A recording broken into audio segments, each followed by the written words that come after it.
ಮಹಾರಾಷ್ಟ್ರ ಮತ್ತೆ ಗಿಡಿ ಕಥನ ನೋಡಿ, ಭಾಳ ಸ್ಪಷ್ಟವಾಗಿ ಹೇಳಿದ್ದೀನಿ. ನೀವು ಯಾರಿಗಾನ ಸಪೋರ್ಟ್ ಮಾಡಿ, ಅದು ನಿಮ್ಮ ವಿಚಾರ. ಆದರೆ ನೀವು ಅಥವಾ ನಿಮ್ಮಿಂದ ಅಥವಾ ನಿಮ್ಮ ಪ್ರೋತ್ಸಾಹದಿಂದ ನಮ್ಮ ನಾಡಿನ ವಿಚಾರ ಇರ್ಬೋದು, ನಮ್ಮ ಭಾಷೆಯ ವಿಚಾರದಲ್ಲಿ ಕೈ ಆಡಿಸಿದ್ರೆ ನಾವು ಸುಮ್ಮನೆ ಕೂತ್ಕೊಳಕ್ ಆಗೋದಿಲ್ಲ. ನೀವು ಹೇಗೆ ನಿಮ್ಮ ರಾಜ್ಯದ ಬಗ್ಗೆ ನಿಮಗೆ ಒಲವಿದೆ, ಅಷ್ಟೇ ಪ್ರೀತಿ, ಅದಕ್ಕಿಂತ ಹೆಚ್ಚು ಪ್ರೀತಿ ಕನ್ನಡ ಮತ್ತು ಕರ್ನಾಟಕ ಮತ್ತು ಕನ್ನಡಿಗರ ಬಗ್ಗೆ ನಮಗಿದೆ. ಆಮೇಲೆ ಯಾರೇ ಇರ್ಬೋದು, ನಮ್ಮಂಥ ಜನಪ್ರತಿನಿಧಿಗಳು, ಹೋಮ್ ಮಿನಿಸ್ಟರ್ ಇರ್ಬೋದು, ಚೀಫ್ ಮಿನಿಸ್ಟರ್ ಇರ್ಬೋದು, ದೇ ಶುಡ್ ಬಿಹೇವ್ ಮೋರ್ ರೆಸ್ಪಾನ್ಸಿಬಲಿ.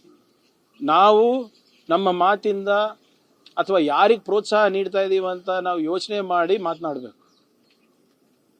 ನೀವು ಲಾ ಆ್ಯಂಡ್ ಆರ್ಡರ್ ಮೇಂಟೈನ್ ಮಾಡಬೇಕಾ ಅಥವಾ ಲಾ ಆ್ಯಂಡ್ ಆರ್ಡರ್ ಕೆಡಿಸ್ಲಿಕ್ಕಿದ್ದೀರಾ? ನೀವು ಪ್ರೊವೊಕೇಟಿವ್ ಸ್ಟೇಟ್ಮೆಂಟ್ ಕೊಡೋದು ಅಥವಾ ಅವ್ರಿಗೆ ಬೆಂಬಲಿಸೋದು, ಅವರಿಂದ ಪ್ರಚೋದನೆ ಆಗೋದು, that is not good. You have a problem, go to central government, go to court. There is ಎಲ್ಲದಕ್ಕೂ ಕೂಡ ಲೀಗಲ್ ದಾರಿ ಇದೆ ಅನ್ಸ್ಕೊಡ. ಅದ್ರ ಪ್ರಕಾರ ನಡಿಬೇಕು, ಅವರು ನಡಿಬೇಕು, ನಾನು ನಡಿಬೇಕು. ಮಹಾರಾಷ್ಟ್ರ ಮತ್ತೆ ಗಿಡಿ ಕಥನ ನೋಡಿ, ಭಾಳ ಸ್ಪಷ್ಟವಾಗಿ ಹೇಳಿದ್ದೀನಿ. ನೀವು ಯಾರಿಗಾನ ಸಪೋರ್ಟ್ ಮಾಡಿ, ಅದು ನಿಮ್ಮ ವಿಚಾರ. ಆದರೆ ನೀವು ಅಥವಾ ನಿಮ್ಮಿಂದ ಅಥವಾ ನಿಮ್ಮ ಪ್ರೋತ್ಸಾಹದಿಂದ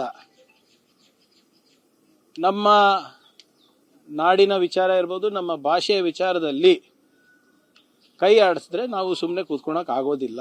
ನೀವು ಹೇಗೆ ನಿಮ್ಮ ರಾಜ್ಯದ ಬಗ್ಗೆ ನಿಮಗೆ ಒಲವಿದೆ, ಅಷ್ಟೇ ಪ್ರೀತಿ, ಅದಕ್ಕಿಂತ ಹೆಚ್ಚು ಪ್ರೀತಿ ಕನ್ನಡ ಮತ್ತು ಕರ್ನಾಟಕ ಮತ್ತು ಕನ್ನಡಿಗರ ಬಗ್ಗೆ ನಮಗಿದೆ. ಆಮೇಲೆ ಯಾರೇ ಇರ್ಬೋದು, ನಮ್ಮಂಥ ಜನಪ್ರತಿನಿಧಿಗಳು, ಹೋಮ್ ಮಿನಿಸ್ಟರ್ ಇರ್ಬೋದು, ಚೀಫ್ ಮಿನಿಸ್ಟರ್ ಇರ್ಬೋದು, ದೇ ಶುಡ್ ಬಿಹೇವ್ ಮೋರ್ ರೆಸ್ಪಾನ್ಸಿಬಲಿ.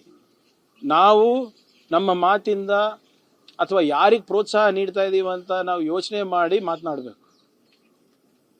ನೀವು ಲಾ ಆ್ಯಂಡ್ ಆರ್ಡರ್ ಮೇಂಟೈನ್ ಮಾಡಬೇಕಾ ಅಥವಾ ಲಾ ಆ್ಯಂಡ್ ಆರ್ಡರ್ ಕೆಡಿಸ್ಲಿಕ್ಕಿದ್ದೀರಾ? ನೀವು ಪ್ರೊವೊಕೇಟಿವ್ ಸ್ಟೇಟ್ಮೆಂಟ್ ಕೊಡೋದು ಅಥವಾ ಅವ್ರಿಗೆ ಬೆಂಬಲಿಸೋದು, ಅವರಿಂದ ಪ್ರಚೋದನೆ ಆಗೋದು, that is not good. You have a problem, go to central government, go to court. There is ಎಲ್ಲದಕ್ಕೂ ಕೂಡ ಲೀಗಲ್ ದಾರಿ ಇದೆ ಅನ್ಸ್ಕೊಡ. ಅದ್ರ ಪ್ರಕಾರ ನಡಿಬೇಕು, ಅವರು ನಡಿಬೇಕು, ನಾನು ನಡಿಬೇಕು.